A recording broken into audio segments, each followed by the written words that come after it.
Rick Callahan picked up the coins one by one from the register drawer, slow, deliberate, like a man who had all the time in the world and wanted her to feel every second of it. Then he looked her dead in the eye and threw them. The coins exploded across the counter. 3 bounced to the floor. 1 rolled all the way to her shoe and stopped. His voice came out smooth, almost pleasant. "There's your change, sweetheart. Go ahead and pick it up off the floor. I know that's where black women like you are most comfortable anyway." A woman at table 4 put her hand over her mouth. Rick wasn't done. "What's the matter? Too proud, honey, you walked in here in a hoodie and discount sneakers. Pride is a little above your pay grade, don't you think?" He leaned forward, dropped his voice just low enough to feel like a secret. "People like you don't belong in a place like this. You should have known that the second you walked through that door." The dining room was dead silent. Phones rose. Nobody breathed. She looked at the coins at her feet. She didn't touch a single one. What she picked up instead cost him everything. Stay with me because this story goes somewhere that man never saw coming. Drop your city and local time in the comments right now. And if you're not subscribed yet, this is the one that'll make you hit that button. The morning had started the way most good Saturdays did for Renata Calloway, slowly on her own terms with strong coffee and no alarm. She was up by 7. Not because anything demanded it, but because 22 years of surgical rounds had rewired her body to treat sleep past 6 as a luxury she hadn't yet fully reclaimed. She made a pour-over at the kitchen counter of her uptown Charlotte townhouse, stood at the window with the mug in both hands, and watched the street below come alive the way cities do on autumn Saturday mornings, quietly, like something waking up from a good dream. She was 54 years old, the daughter of a woman named Dorothy Calloway, who had waited tables at a diner on Beale Street in Memphis, Tennessee, for 31 years. Dorothy had worn the same pair of work shoes until they cracked at the sole, had stretched a single grocery run across 7 days with a precision that would have impressed an accountant, and had pressed a folded $10 bill into Rena's palm the morning she left for college, and said with absolute certainty, "Don't you ever let them make you feel small." Rena had become a cardiothoracic surgeon, the kind who held hearts in her hands, literally not metaphorically. She'd spent more than 2 decades at Carolina's Medical Center, training residents, publishing research, catching red-eye flights to conferences in cities she barely got to see, because the schedule never allowed for anything beyond the work. She had been precise and careful and quietly brilliant in a field that rarely made room for women who looked like her, and she had carved that space out herself year by year with nothing but excellence and refusal. Then at 52, her own heart had tried to betray her. A stress-induced arrhythmia, not catastrophic, not the kind that made headlines or required a dramatic intervention in a cold hospital room. Just her body finally sending a message in the only language it had left after decades of being pushed past every reasonable limit. "Slow down, or I will slow you down myself." She listened. She retired from surgery, not from ambition that wasn't in her nature and never would be, but from the operating table. She closed that chapter with the same deliberateness she'd brought to every chapter before it, and then she sat quietly for 3 months, which was the longest she had been still in her adult life. And she asked herself a simple question: what do I actually want to build? The answer came from a memory she hadn't visited in years. Her mother, Dorothy, after a long Saturday shift, setting a plate down in front of Rena at the kitchen table. Not their best food, not anything fancy, just what they had: rice beans, a piece of cornbread still warm from the oven. And the way her mother had watched her eat it, the particular expression on her face. Not pride, exactly. Something older and quieter than pride. The look of a woman who had spent her whole day feeding strangers and had saved the last of her energy to feed her daughter. Rena had been building toward restaurants without ever naming it. She understood what it meant to sustain people. She understood kitchen's margins, the specific exhaustion of service work, the way a room could make someone feel welcome or invisible within 30 seconds of walking through the door. She had spent her career reading rooms. Now she wanted to own them. For the past 18 months, she had been acquiring restaurant properties, not chains, not franchises, but individual establishments with strong bones and owners who'd run out of the energy required to realize their full potential. She had closed on 2 properties in Raleigh and 1 in Asheville. Each one rebuilt from the inside out, each one now returning a profit and, more importantly, a reputation. Today was about number 4. The garden table had been on her radar for 6 weeks. Owen Hartwell, the current owner, had reached out through a mutual contact, a Charlotte attorney, who knew them both. Owen was 68. He had built the garden table from a narrow breakfast counter into one of South End's most recognized brunch destinations over 15 years of grinding, careful work. But 15 years of carrying something takes a specific kind of toll, and Owen was ready to set it down while it still had value. His books were solid. His kitchen reputation was excellent. The front of house Rena suspected needed more than a refresh, but she had seen worse and turned it around. They had a meeting at 3 p.m. Owen's attorney's office uptown. Rena had spent 2 hours Friday night going through the acquisition terms her attorney Carol Simmons had prepared. The number was right. The conditions were right. Everything on paper said yes. But Rena had a rule she kept without exception. Before she signed anything, she sat in the restaurant first, alone. Not as an investor, not as a potential owner, as the most ordinary customer she could make herself appear to be. Because a restaurant could look perfect on a spreadsheet and feel wrong the moment you walked through the door.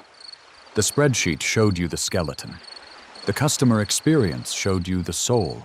So at 10:33 a.m., she put on what she thought of as her Saturday uniform. A gray zip-up hoodie, black leggings, clean but unremarkable sneakers. She took off the thin gold bracelet and left it on the nightstand. She kept only her mother's pearl earrings, small, simple, the only piece of jewelry Dorothy Calloway had ever owned that wasn't costume jewelry from a drugstore rack. She picked up her leather notebook from the kitchen table. It was old, the cover worn soft at the corners. She had a system for restaurant evaluations that lived in those pages. It looked like shorthand scribbling to anyone else. To her, it was a surgical chart. She grabbed the keys to her 2019 Honda CR-V, not the BMW, never the BMW for this kind of visit, and drove south toward South End. She sat in the garden table's parking lot for exactly 2 minutes, watched 3 couples enter, watched a server step outside, check her phone, smile at something private, then disappear back inside. Small things. The kind of details that told her more than any profit and loss statement ever could. Then she picked up her notebook, stepped out of the car, and walked toward the front door. She was 3 hours away from signing her name to this building. She had no idea that what happened in the next 40 minutes would change both the price and the terms. The garden table was exactly what its reputation promised, and Rena knew that was both a strength and a warning. She stepped inside at 10:53 a.m. and took 3 seconds at the door, a habit from medicine, the reflex to orient before you act. The space was beautiful in the way that required money to execute, but taste to sustain. Exposed brick walls with climbing ivy trained along metal wire pendant lights, hanging low over wooden tables that had been distressed to look old but weren't. A pressed tin ceiling painted the soft green of a garden in early spring. The jazz was live, a quartet in the far corner, unhurried, playing something warm and unhurried that fit the room, the way a well-chosen frame fits a painting. The crowd was Saturday morning brunch couples in their 30s sharing avocado toast, a table of women celebrating something that involved a small gold balloon, A man reading a physical newspaper alone at the bar with his glasses pushed to the end of his nose. The menu prices were visible on a chalkboard above the open kitchen pass. Shrimp and grits, $22. Benedict's starting at $18. A single mimosa, $8. Raina noticed the portrait on the wall near the host stand, a framed black and white photograph of a much smaller establishment, a hand-painted sign reading May's Kitchen. A black woman in a white apron standing in the doorway with both hands on her hips and a look that could only be described as absolutely in charge. A placard beneath it read, "In honor of the original corner, 1958 to 1971. She paused on it for just a moment. Then she kept moving. The host stand was occupied by a young woman with a bright, unforced smile who looked up immediately when the door opened, the way good hosts do not as a trained response, but as a genuine reflex. "Good morning. Welcome to the garden table. Just one today. Just me. Counter or table, we've got both open right now."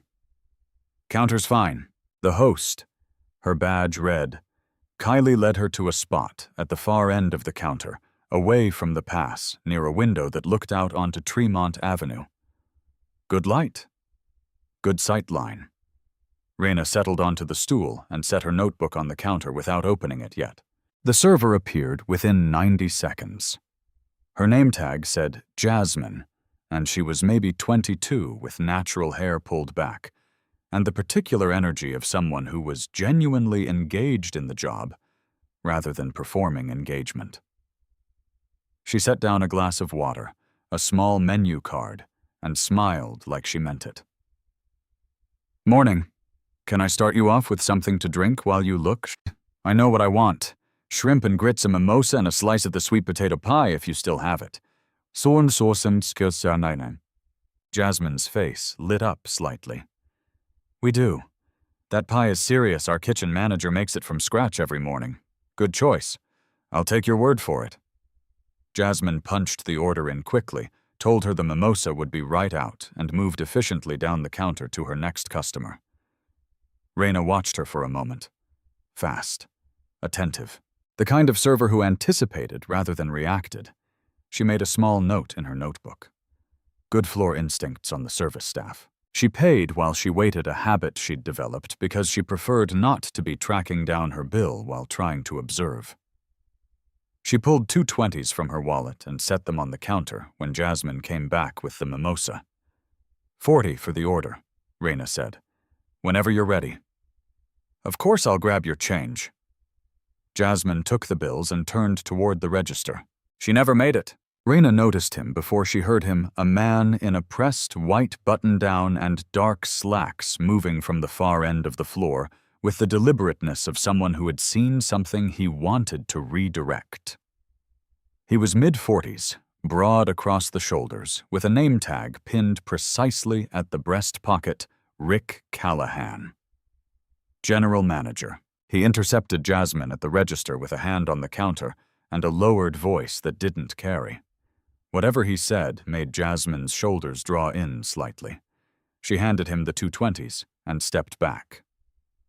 Rick approached the counter. He set a small stack of bills down in front of Raina. $3. No coins. Raina looked at it. Didn't touch it.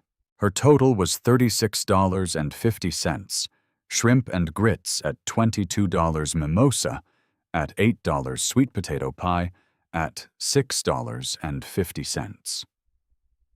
She had given him $40 even. The change owed was $3.50.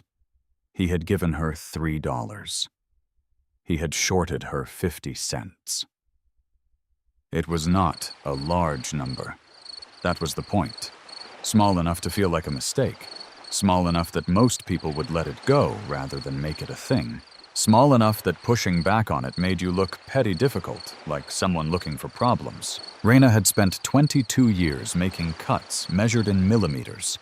She did not confuse small with insignificant. She looked at the 3 bills on the counter. Then she looked at Rick Callahan. "Would you like to count it again yourself?" she said.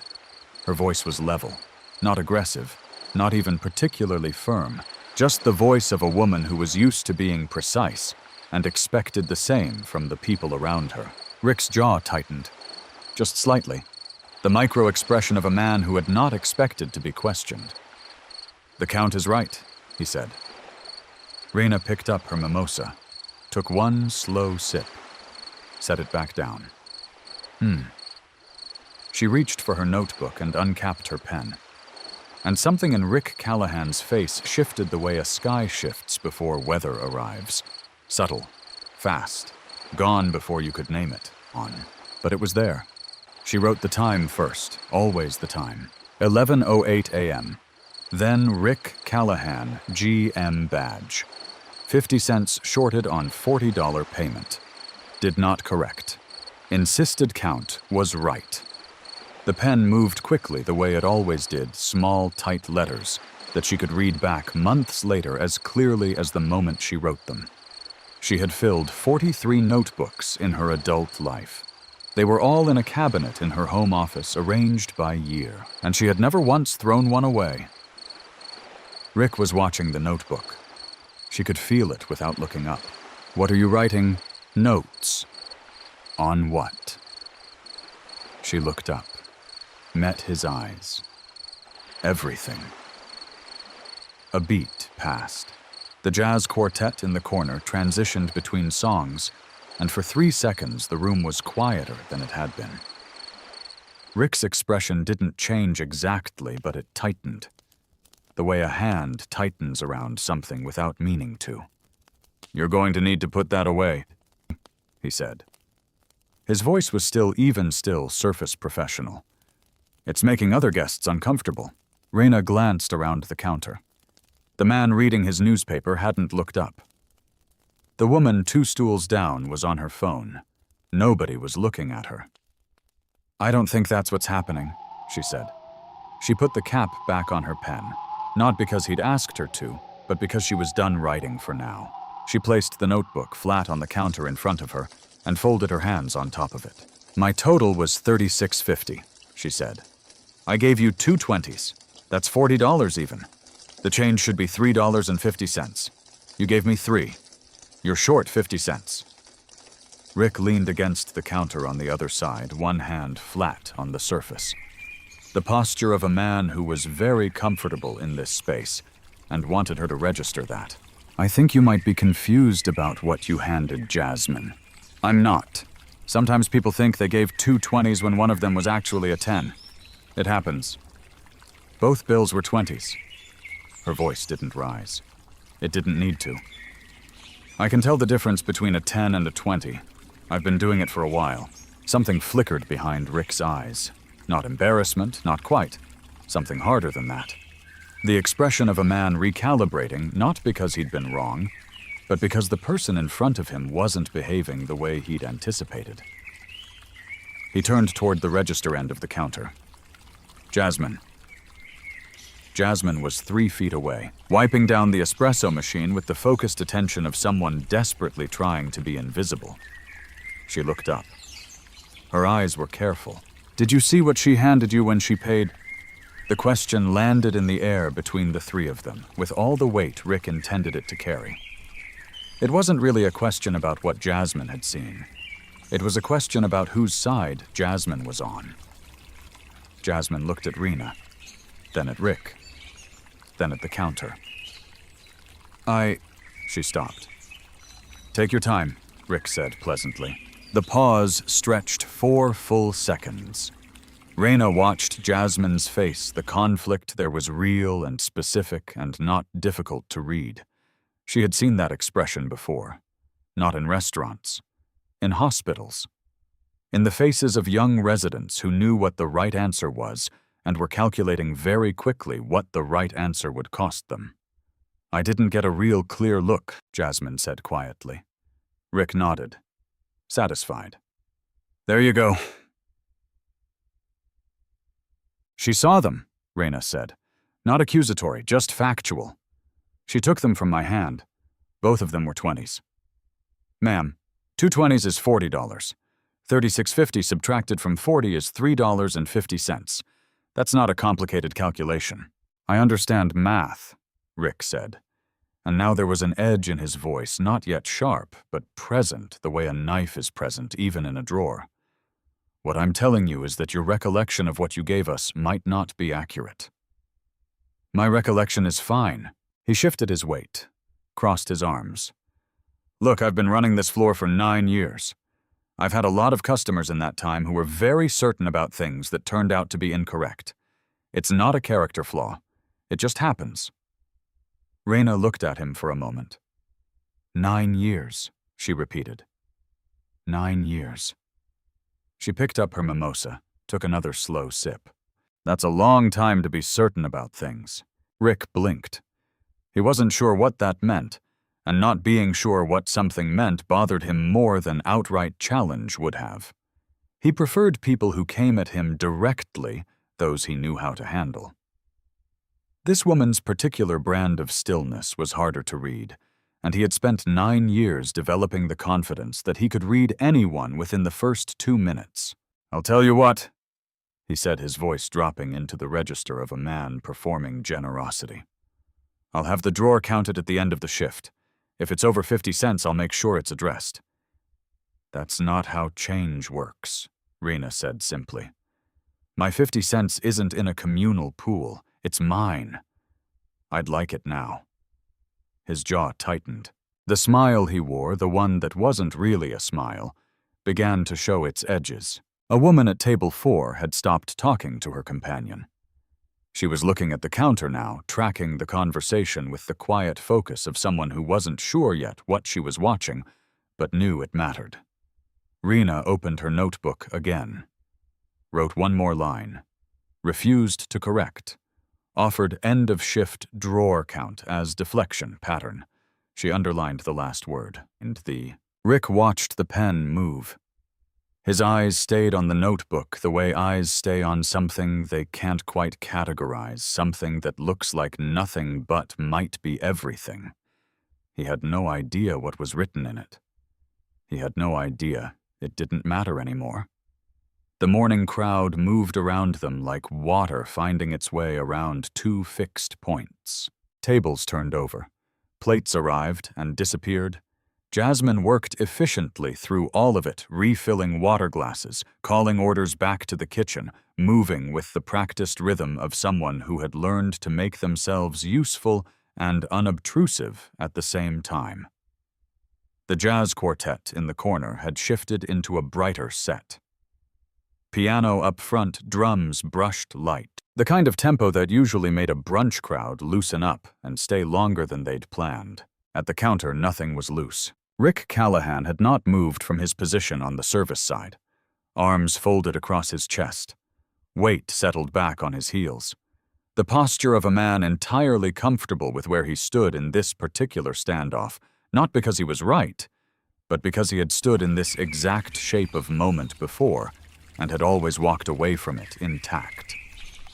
The difficult customer. The complaint that should have dissolved 3 exchanges ago and hadn't. He was deciding how much more pressure to apply, and the calculation was visible in the stillness of his jaw. Raina could read it. 22 years in operating rooms had given her an education in human body language that no classroom could have replicated.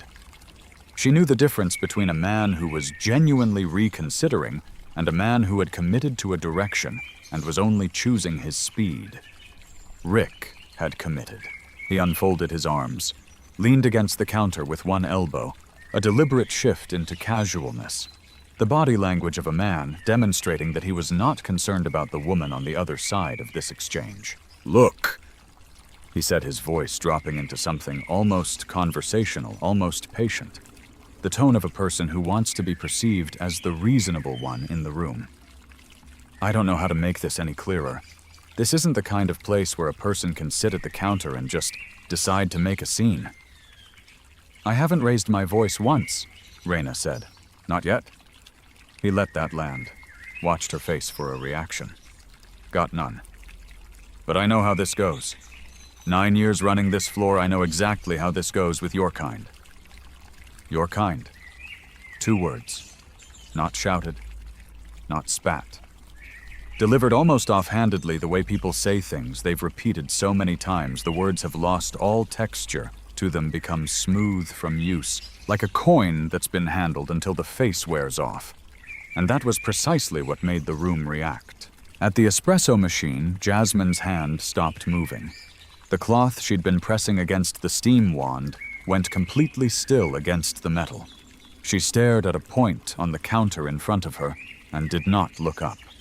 At table 4, a woman in a cream-colored blazer set her fork on the rim of her plate and did not reach for it again.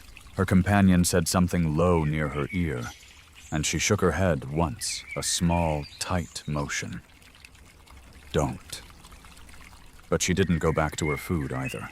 2 stools down at the bar, a young man in a university sweatshirt slowly closed his laptop and looked at Rick with an expression that hadn't finished deciding what it was yet. At the far end of the bar, Mr. Gerald Bird reached for his coffee mug. His hand settled beside it instead. He sat without moving, watching the counter with the focused attention of a man who had been in this neighborhood for 38 years and had learned to recognize the specific architecture of a moment that looked ordinary from the outside and wasn't. He'd been coming to the garden table every Saturday for 7 years. He always wore a blazer. He tipped well. He never caused a problem, and in return, Rick Callahan had never given him one.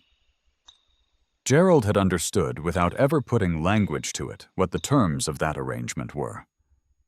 Watching what was unfolding at the counter now, he was putting language to it.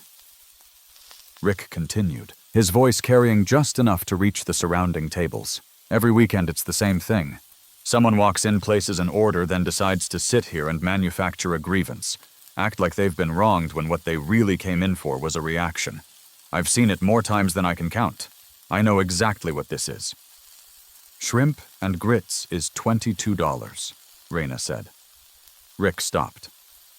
Excuse me, you implied I ordered something modest, something that would support the image of a person stretching $1. She looked at him directly. Shrimp and grits is $22. The mimosa was $8. Sweet potato pie is $6.50. My total was $36.50. That's not a small or cheap order. I came in because I was hungry, and this restaurant came recommended. That's all. My point stands, Rick said. His eyes moved across her again as he said it. The gray hoodie, the leggings, the plain sneakers, and the assessment in his gaze was not something he made any effort to conceal. It was practiced. Automatic.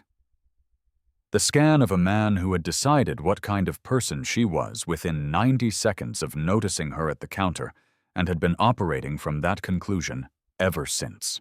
At table 4, Brianna Cole's thumb hovered over her phone screen for 1 more second after the words, "Your kind," reached her ears. Then she opened her camera application, angled it toward the counter, with the careful stillness of someone trained to be precise about these things, and held it steady. She was a second-year law student. She understood what constituted documentation. What she was watching qualified. Raina opened her notebook. She wrote 3 words, closed it, placed it back in her bag, folded her hands on the counter. Rick's posture eased almost imperceptibly, just a fraction of weight shifting. He read the closed notebook as a retreat. The problem de-escalating. He had held this position before, applied this particular pressure before, and the customer had always eventually backed down. He saw no reason to believe this would be different. He straightened his collar, adjusted his name badge. 2 fingers, the unconscious gesture of a man reminding himself and the room of his rank. "Is there anything else," he said, "that I can help you with?" Raina looked at him for a long, unhurried moment. "No," she said quietly. "I think I have everything I need." She picked up her mimosa glass and took the last slow sip, set it down with the same careful precision she had brought to every movement since she sat down at this counter. Rick Callahan had no idea what 3 words she had written in that notebook. He would understand them within the hour. He punched the register open with the flat of his hand. The drawer slid out with a clean, mechanical sound, and Rick reached in without looking down the practiced reach of a man who had run this register for 9 years and knew exactly where everything was. He came back up with 50 cents in coins. A quarter, 2 dimes, a nickel. He held them in his closed fist for a moment, the way a person holds something they're deciding what to do with. Then he looked at Reyna. She met his eyes. She did not look away. Whatever he saw there, the steadiness of it, the absence of any of the retreat he'd expected after the notebook went back in the bag, something in Rick's expression shifted. Not toward reconsideration, toward something harder. The look of a man who had decided that since the pressure hadn't worked, he would change the nature of the pressure. He opened his fist over the counter and let the coins drop. Not set down. Not placed. Dropped from a height with enough force that they scattered across the counter surface like something thrown. A quarter spun twice and fell off the edge. A dime bounced and skittered toward the napkin holder. The nickel went flat immediately, but slid all the way to the lip of the counter and tipped over, landing on the floor near Rena's stool with a sound that rang in the sudden quiet, like something much louder than a nickel should ever be. "There," Rick said. His voice had changed. The professional surface was gone. What replaced it was something older and less constructed, the voice of a man who had stopped performing patience and was now just being himself. "Pick it up, sweetheart. That's how we handle people who don't know how to act in a place like this." The room stopped. Not gradually, not person by person. All at once, as if someone had lifted a needle from a record. The jazz quartet had reached the end of a song, a coincidence of timing so complete it felt staged, and the next song hadn't started. The espresso machine was between cycles. The kitchen pass was quiet. For 3 full seconds, the only sounds in the garden table were the hum of the refrigeration unit behind the bar and the faint, faraway rumble of a delivery truck on Tremont Avenue. Then nothing. Jasmine's hand went to her mouth. Both hands pressed flat against her lips, her eyes wide and wet above them. She took 1 step back from the counter, not away from Rick specifically, but away from the force of what had just entered the room the way people step back from heat. The woman in the cream blazer at table 4 was completely still. Her companion had put his phone face down on the table and was staring at Rick with an expression that had made its decision. The young man in the university sweatshirt at the bar stood up from his stool. Just stood. Didn't say anything. Just stood as if sitting suddenly required a justification he didn't have. Brianna Cole at table 4 did not move, did not change her angle, did not react in any visible way. Her phone was steady. Her face was composed with the careful neutrality of a person who knows that what she is documenting matters, and that mattering requires her to hold still. Reyna looked at the coins. The quarter was on the floor near her foot. The nickel was beside it. The dime had landed against the base of the napkin holder on the counter. 50 cents scattered across 2 surfaces put there by a man who had looked her in the eyes while he did it and used the word sweetheart. She did not reach down. She did not move at all. She sat with her hands resting on the counter in front of her, still level, unhurried. And she looked at Rick Callahan with the particular expression of a woman who has just confirmed something she already suspected and is now simply noting the confirmation. At the far end of the bar, Mr. Gerald Bird stood up. It was not a fast movement. His knees had 71 years on them, and he'd had both of them replaced in the last decade, and the fact of standing from a bar stool in the middle of a Saturday morning was not something his body did, without registering an opinion about it. He stood anyway, pushed himself up from the bar with both palms, straightened to his full height, which was not impressive in inches, but was considerable in presence, and turned toward the counter. "That is enough, Rick." His voice was not loud. It didn't need to be. It had the quality of something that had been considered before being spoken old, and certain the voice of a man who had waited until he was sure before he said the thing. Rick turned to look at him. "Sir, I'd appreciate it if you'd..." "I've been coming to this restaurant every Saturday for 7 years, Gerald said. 7 years? You've always been perfectly polite to me. We both know why." He didn't elaborate on the blazer. He didn't need to. The room understood. "I've watched you work this floor. I've watched how some people get treated in here, and some people don't. And I've let it go. That was my failure, and I own it." He paused. "But I'm not letting this one go. That's enough." The woman in the cream blazer exhaled a sound barely above silence, but audible. Rick's jaw tightened. "This doesn't concern you." "She's a customer in this restaurant," Gerald said simply. "So am I. It concerns both of us." The room breathed. Rena had not looked at Gerald during the exchange. She had kept her eyes on Rick, watching the small, muscular shifts in his face, the tightening around the eyes, the flattening of the mouth that told her the calculation behind them was changing. She let the silence hold for 3 more seconds. Then she said 2 words. "Your boss." Rick's eyes came back to her. "What? I'd like the name and direct contact for the person who owns this restaurant." Rick looked at her. Then slowly, his expression settled into something that resembled certainty. Again, the particular certainty of a man who had just realized he held the last card in the hand. "Mr. Hartwell doesn't take calls on weekends," he said, "but I'll be happy to pass along a message on Monday." "That won't be necessary," Rena said.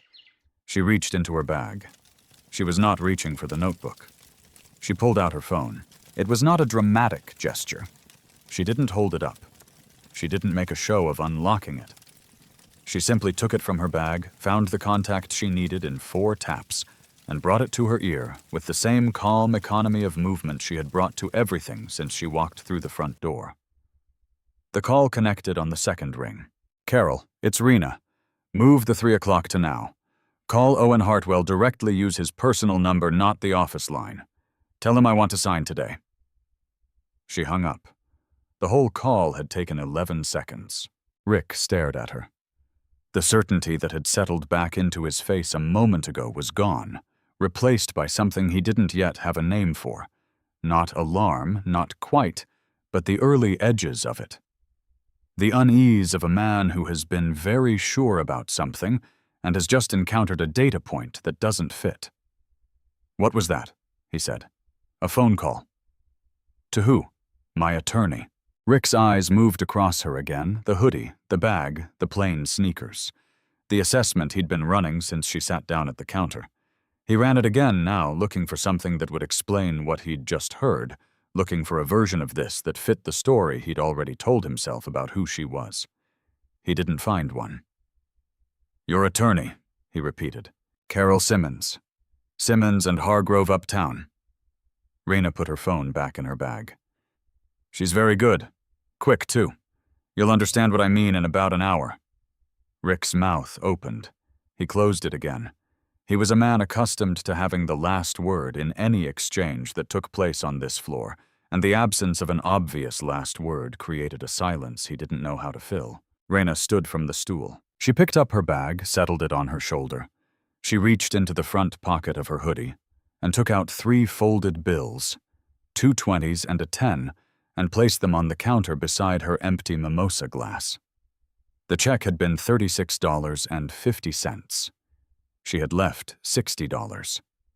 The extra $23.50 was for Jasmine. All of it. She didn't look at Rick again on her way out. Not because she was avoiding him, she simply had nothing more to observe in his direction. She had everything she needed from this end of the counter. She stopped at the far end of the bar. Mr. Gerald Bird had sat back down on his stool, moving with the careful deliberateness of a man who was aware of his knees. He was looking at his coffee mug. He looked up when she stopped beside him, and his expression was the complicated mixture of a man who had done something he should have done 7 years ago, and wasn't sure if that was a cause for relief or regret. Rena extended her hand. He looked at it for a moment. Then he took it a firm, two-handed grip, the handshake of someone who meant it. "Thank you," she said. Gerald nodded slowly. "My mother used to say sometimes the one voice is worth more than the whole room that stayed quiet." He held her gaze. "I should have found mine a long time ago." "You found it when it counted," she said. She let go of his hand and walked to the door. Behind her, she could feel Rick watching. She could feel the whole room watching the woman in the cream blazer, the young man who had stood from his stool and not sat back down, Jasmine, behind the counter, with her hands pressed flat on the surface, her eyes following Rena to the door, with an expression that held everything she hadn't been able to say all morning. The front door opened. The autumn air came in cool, clean, carrying the smell of coffee from the cafe next door. Rena walked through it and let the door close behind her with a soft, certain sound. In the parking lot, she paused beside her CRV, tilted her head back slightly, and looked up at the sky-thin clouds, the particular pale blue of a Carolina fall morning. She stood there for exactly 30 seconds. Not thinking about Rick Callahan. Not thinking about the coins. Thinking about the 3 words she had written in her notebook before she closed it. "Move the meeting," they turned. She got in the car, inside the garden table. Brianna Cole posted the video from her seat at table 4 at 11:34 a.m. She had recorded 4 minutes and 17 seconds from the moment the words "your kind" entered the room to the moment the front door closed behind Rena. She added a single line of text. "This happened this morning at the garden table, Charlotte, NC." No hashtag, no commentary. She didn't need either. The post had 4,000 views within 20 minutes. By noon, it had crossed 90,000. By 12:45 p.m., it was being shared by accounts with hundreds of thousands of followers. By 1 p.m., the comments were moving faster than most people could read them. The clip had been cut and reposted 27 times. Brianna's phone was receiving notifications so rapidly that the screen had stopped being readable as individual alerts and become a single sustained pulse. At 1:47 p.m., Carol Simmons reached Owen Hartwell on the 7th hole of his Saturday golf round at a club in Ballantyne. She explained the situation, the video, the incident, the full account she'd received from Rena in a brief call from the parking lot at 11:38. Owen listened without interrupting. The line was quiet long enough that Carol checked twice to make sure the call hadn't dropped. Then Owen said, "The number I gave her on Friday, tell her it's come down. I want this signed today." "How much down?" Another pause. "Enough," Owen said. "She'll know it's genuine." At 2:31 p.m., in a conference room on the 14th floor of a building on South Tryon Street, Renata Calloway sat across a table from Owen Hartwell and his attorney and signed her name to 38 pages of acquisition documents. The Carter pen she used, the same one she'd carried since her first year of residency, moved steadily across each signature line. The ink wasn't fully dry before her phone began to ring. She let it ring, finished reading the last page, signed it, set the pen down. Then she picked up the phone. There was a great deal of work to do. 4:45 p.m. The lunch rush had long since cleared, and the afternoon lull had settled over the garden table like a held breath. 3 tables remained occupied, a couple sharing a dessert by the window, a woman working on a laptop near the back wall, an older man nursing a second coffee at the bar. The jazz quartet had packed up after their noon set. Recorded music played through the speakers now, low and unobtrusive, filling the space between conversations without demanding anything from anyone. Rick Callahan was at the host stand near the entrance, talking to a busser named Tyler about the evening closing rotation. This was the part of the day Rick had always preferred, the calm between rushes when the floor was his in the most literal sense, and the demands on it were logistical rather than interpersonal. Schedule inventory prep for dinner. Problems with clear solutions. The front door opened. He looked up. The woman in the gray zip-up hoodie and black leggings walked in first. Same pearl earrings. Same leather notebook tucked under her arm. Same unhurried step, the walk of a person who knew exactly how much time she had and was not concerned about any of it. Rick's mouth opened slightly before he could stop it.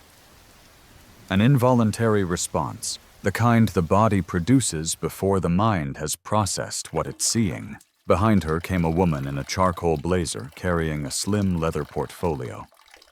Her posture was the precise, measured bearing of someone who spent most of her professional life in rooms where documents mattered and words had weight.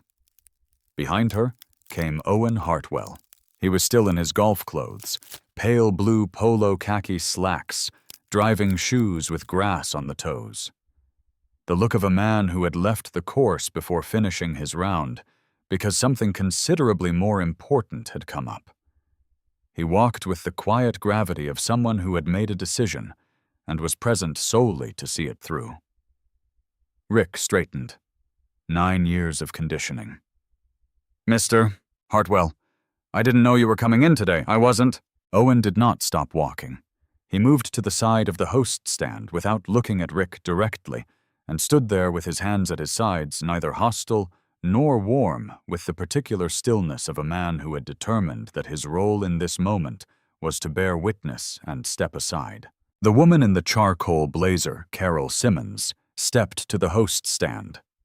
She opened her portfolio with the practiced efficiency of someone who had completed this action in considerably more formal rooms, and she placed a single document on the wooden surface. Face up. Centered. Rick looked down. The heading read, Certificate of Ownership Transfer. The Garden Table. 1847. Tremont Avenue. Charlotte, NC. 28203. Below that, the standard language of legal conveyance, the property transferred from Owen James Hartwell to Dr. Renata Louise Calloway. At the bottom, 2 signatures. Owen's in black ink, Rena's in blue. The date today. Time of execution, 2:31 p.m. Rick read it once, read it again. His lips moved on the second pass, the way a person's do when they're reading something and hoping the words will rearrange themselves into a different meaning. They didn't. "I believe you mentioned this morning," Rena said, "that you were the owner on weekends." Her voice carried the same even temperature it had held at 11 a.m., unchanged by the 5 hours between then and now. "You were right. Now I'm the owner every day." The room did not gasp. What it did was quieter and more complete than a gasp. It went absolutely still, as if the air itself had paused to absorb what was written on that page. Jasmine was behind the counter, mid-motion, reaching for a clean glass. Her hand stopped. She stared at the host stand, at the document, at Rena. And then she stood there, with her arm half extended, her face doing something that had no single name, disbelief and recognition, arriving at the same moment, colliding in her expression, the way 2 currents collide in water. At the bar, Mr. Gerald Bird set his coffee cup into its saucer with the deliberate care of a man who wanted both hands free. He folded them on the bar top and looked at the host stand with the quiet attention of someone watching something arrive that he had been privately waiting for without knowing it had a specific shape. The couple by the window had stopped talking. The woman with the laptop had closed it. The older man at the bar was looking at the floor. Owen's voice was composed when he spoke. "Rick, this is Dr. Renata Calloway. She is the owner of the Garden Table, effective 2/31 this afternoon. She is your employer from this moment." He paused. "I've asked her to handle any further personnel matters. That decision belongs entirely to her." Rick's face had moved through several expressions in the span of 20 seconds. What settled last, what stayed, was not quite anger, though anger was near it. It was the expression of a man standing on ground he was only now understanding had never been as solid as he believed. 9 years? Satisfactory reviews. Golf on weekends. The comfortable certainty of a man who had run a floor long enough to forget he didn't own it. He looked at Rena. She looked back. Neither of them spoke. The old man at the bar would describe it to his daughter that evening. It wasn't a blow-up. It wasn't dramatic at all. It was the quietest, most permanent thing I've ever watched happen in a restaurant. And I've been eating in restaurants for 60 years. The staff had gathered without being asked. This was the thing about a floor that had run under a single manager for 9 years. The people who worked it developed instincts about when to be present. The 2 remaining servers from the lunch shift had drifted in from the back hallway. Tyler the busser stood near the kitchen door, with his hands at his sides. Marcus, the day bartender, had come out from behind the bar and stood beside the glass rack with a dish towel over his shoulder that he'd forgotten he was holding. Even Devin, the sous chef, who almost never came to the front of house, had pushed through the swinging kitchen door and stood at the far edge of the room, in his apron, watching. By 2 p.m., something had been circulating in the back of the house, about a video, about something that had happened at the counter that morning about the woman in the gray hoodie. Nobody had the complete picture. But they had all sensed, with the particular antenna, that service workers develop for shifts that are about to change completely, that this afternoon was not going to resemble the morning. Rena stood at the center of the room. She did not raise her voice. She had not raised it once today, and she wasn't going to begin now. "I want to talk to the people who work in this building," she said. "Not to perform anything, not to make a speech, just to say a few things clearly because I think clear is what this room needs right now." She looked across the gathered faces. Jasmine behind the counter with both hands flat on the surface. Tyler near the door. Marcus with the forgotten dish towel. Devin in his apron. The woman with the laptop had quietly folded her computer and sat very still, present without intruding. The older man at the bar was looking at his hands. "What happened in this restaurant this morning was not your fault," Rena said. "You didn't build the environment that made it possible. You didn't write the policies or the absence of policies that allowed it to continue. That responsibility belongs to management, and management failed." She paused. "But some of you were in this room this morning. You saw what happened, and you stayed quiet. I understand why. I'm not standing here to punish anyone for the calculation people make when they cannot afford to lose a job. I've made versions of that calculation myself in different rooms across a lot of years." The room was very still. "What I need from each of you going forward is different. I need you to understand that your voice in this building on this floor, at this counter, is something I will protect. Not because it's convenient, because it's right. Because a restaurant that requires its staff to stay silent about what they witness is not a restaurant. It's just a room with tables." She looked at Jasmine. Jasmine was trembling slightly, not visibly to everyone, but enough that Rena could see it from 8 feet away. Her eyes were red, and her jaw was set in the particular way of someone working very hard to hold their composure together by main force. "You saw 2 20s, Rena said. "This morning, when I paid." "Yes, ma'am. He asked you directly, and you looked at the counter." Jasmine's voice came out barely above a whisper. "I know!" "I'm not letting you go," Rena said. "I want you to hear that clearly, but I need you to find your voice. Not for me, for yourself. For the next person who sits at this counter and needs someone in this room to simply tell the truth. She held Jasmine's gaze. Can you do that? The pause lasted 2 full seconds. Then Jasmine nodded a single firm motion, the kind that comes from somewhere deeper than agreement. Good, Rena said. She turned to Rick. He was standing apart from the rest of the staff, slightly left of the host stand, in the particular isolation of a man who had understood what was coming and was now simply waiting for it to be spoken. His name badge was still pinned precisely to his shirt. His tie was still straight. The performance of composure was intact on the surface and coming apart beneath it visibly, the way certain structures look stable right up until the moment they aren't. You called me sweetheart, Rena said. Her voice was even. Not cold, something more deliberate than cold. You threw change on the floor and told me to pick it up. You said you knew exactly how it goes with my kind. She let that sit for 3 full seconds. Here is what I know about my kind. My kind built this neighborhood before anyone put a name on it that looked good in a real estate brochure. My kind worked the kitchens of this city for generations and fed people who never learned their names. My kind put themselves through medical school and law school and nursing programs on loans and night shifts and the specific, unrelenting determination of people who were told repeatedly and in many different languages that certain rooms were not built for them and walked through those doors anyway. She did not raise her voice. She didn't need to. That is my kind. And you threw 50 cents at her on a Saturday morning and told her to get on her knees. Rick's chin was trembling. His eyes were red. He opened his mouth. Don't, Owen said quietly from the side of the room. One word, no inflection. Rick closed his mouth.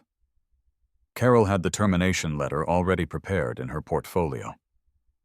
Rick Callahan terminated for cause effective immediately gross misconduct and discriminatory conduct cited in writing. Owen had retained that specific authority for that specific purpose before transferring ownership and had exercised it an hour ago. Rick unclipped his name badge with both hands. He looked at it for a moment, Rick Callahan, General Manager, and set it on the host stand. His hands were trembling. The quiet kind of trembling, the kind the body produces when it is absorbing something that the mind has not yet fully accepted. 9 years. Every holiday shift. Every performance review. Every morning he'd unlocked this building before anyone else arrived. He walked to the door without speaking. It opened.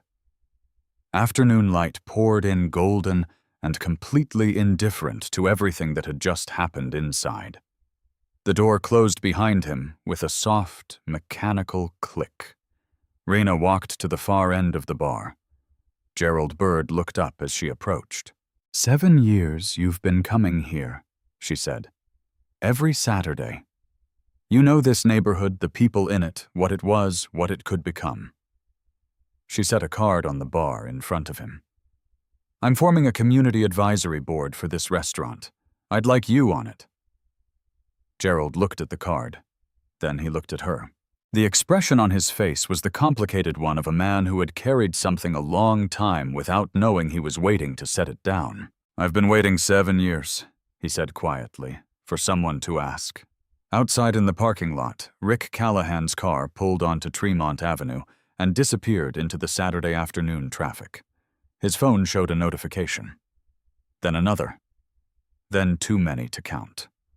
The video had crossed 2 million views. The video moved through the internet the way fire moves through dry grass, not because anyone directed it, but because the conditions were exactly right and the spark was exactly true. By midnight Saturday, Brianna Cole's 4-minute clip had been viewed 11 million times. By Sunday morning, 20. The hashtag #PickItUp. Sweetheart trended nationally for 5 consecutive days, not in the brief performative way that hashtags sometimes trend and dissolve, but with the sustained energy of something that had struck a nerve deep enough that people couldn't stop pressing on it. The comments arrived in layers the way they always do when something real has been captured on camera. First came the anger raw, immediate, the kind that arrives before anyone has had time to process. Then came the recognition. People who had sat at counters like that one. People who had been looked at the way Rick Callahan had looked at Rena Calloway. People who had calculated in a fraction of a second whether the cost of speaking up was one they could actually afford. The thread grew into the thousands, each story different, each story the same. Then came the reporting. A journalist named Dana Whitfield at the Charlotte Observer had seen the video the same way everyone else had on her phone late Saturday night at home. But Dana was an investigative reporter who had spent 12 years covering workplace discrimination in the Carolinas, and she did not watch the clip the way everyone else did.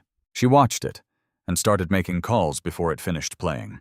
What she found took 4 days to assemble and ran on the front page of Wednesday's edition under the headline, "Pattern of Complaints at Charlotte Brunch Spot Went Unaddressed for Years." 4 formal complaints, 4 separate incidents, 4 black customers who had followed every proper channel, written reports, documented follow-up calls, conversations with management placed on record, and had received in return precisely nothing. The first complaint, filed by a couple who had been seated near a service exit, while a white couple arriving after them received a window table, had been marked resolved with no documentation of any actual resolution. The second, from a black delivery driver publicly humiliated by Rick in the rear corridor, had been buried under unrelated administrative paperwork and never forwarded to Owen's desk. The third and fourth had received automated acknowledgement emails. No human being had ever responded. Dana interviewed 3 of the 4 complainants on record. Their faces carried the specific tiredness that comes from having told a true story too many times without anyone listening. One man, a retired postal worker named Harold, 63 years old, sat at his kitchen table for the interview and said, "I filed that complaint 14 months ago. Nobody from that restaurant ever called me back. Nobody ever said my name." He shook his head slowly. "I wasn't even surprised. That's what I can't get past. I wasn't even surprised." The EEOC opened a formal inquiry within a week of the story's publication. All 4 original complainants were contacted, re-interviewed, and offered settlements negotiated through Rena's legal team. The terms were private. Dana reported that all 4 accepted, and that the process from initial contact to resolution took 11 days. Harold told her it was the first time anyone connected to that restaurant had addressed him by name. Rick Callahan's termination for cause was public record. His name was permanently attached to the clip across every platform that hosted it. The internet had ensured that within the first 48 hours. He had deleted every social media account by Sunday afternoon. By Tuesday, Donna's investigation had given 3 national news outlets something considerably more substantial than a viral video to build their coverage on. The garden table closed for 3 weeks. Not for a cosmetic refresh, not for new signage and a relaunch party. Rena closed it because she intended to rebuild the relationship between a restaurant and the community it claimed to serve, and that kind of rebuilding required the actual building to be empty long enough to do the work with integrity. She brought in a hiring consultant who worked exclusively with HBCUs and community college programs to redesign the recruitment pipeline entirely. She spent 2 Saturdays sitting with 5 black chefs from across Charlotte, some with restaurants of their own, some without rebuilding the menu, in genuine collaboration. She established a third-party customer experience oversight board with real authority and a reporting line that ran entirely around management. On the first Sunday of every month, the garden table would serve a free community breakfast for seniors in the South End neighborhood. No reservations. No dress code. Tables and food and people being fed. Jasmine Okafor graduated from the nursing program at UNC Charlotte the following May. Her remaining tuition had been handled quietly through Rena's foundation in a conversation that lasted 4 minutes and involved no ceremony and only one condition: find your voice. Keep it. Near the restaurant's entrance, where the light was best, a small brass plaque was mounted on the brick wall. It read, "In honor of Mr. Gerald Bird, who stood up, and of May's Kitchen, which stood here first." 6 weeks after that, October Saturday, Rena pulled her CRV into the parking lot on a cool November morning. Same hoodie, same sneakers, same pearl earrings, her mother's always her mother's. She pushed through the front door. A young man at the host stand looked up immediately, with no pause, no inventory taken of her clothes, no calculation running quietly behind his eyes. Just a welcome. "Good morning, counter or table?" "Counter," she said. She settled onto the same stool. Jasmine came down with coffee in one hand and a genuine unguarded smile, the kind that had been harder to produce in this building 6 weeks ago. "Shrimp and grits and the sweet potato pie, still the best thing we make." Rena opened her notebook and turned to the first page. The line she had written in the parking lot that October morning, before she came inside, "What I see today will tell me everything." She read it, smiled, closed the notebook, and left it on the counter beside her coffee. Behind the bar, mounted between the vintage photograph of May's Kitchen and the restaurant's original opening menu, was a small shadow box. Inside it, arranged on dark velvet, 5 coins. A quarter, 2 dimes, a nickel, a penny. 50 cents total. No label. No explanation. New hires always noticed it eventually. Always asked what it was. Jasmine told them the whole story every time. Every detail from beginning to end. She never shortened it. She always included the part where she looked at the counter instead of speaking. She had come to understand that part was the most important one. And every time she finished, she said the same thing. "That's why we don't stay quiet in here. That's the only rule that actually matters. Dignity does not live in a title. It does not require a blazer, a business card, or a balance sheet to be real. It lives in how a person stands when someone tries to make them kneel, and in the single voice that speaks up when a room full of people has decided that staying quiet is safer. What we do when we believe no one powerful is watching is the truest measure of who we actually are." If this story stayed with you, drop your city and the time you're watching in the comments. Not because I'm asking you to, but because I want to know how far a story about not staying quiet can travel. And if you're not subscribed yet, this is the one. You already know why.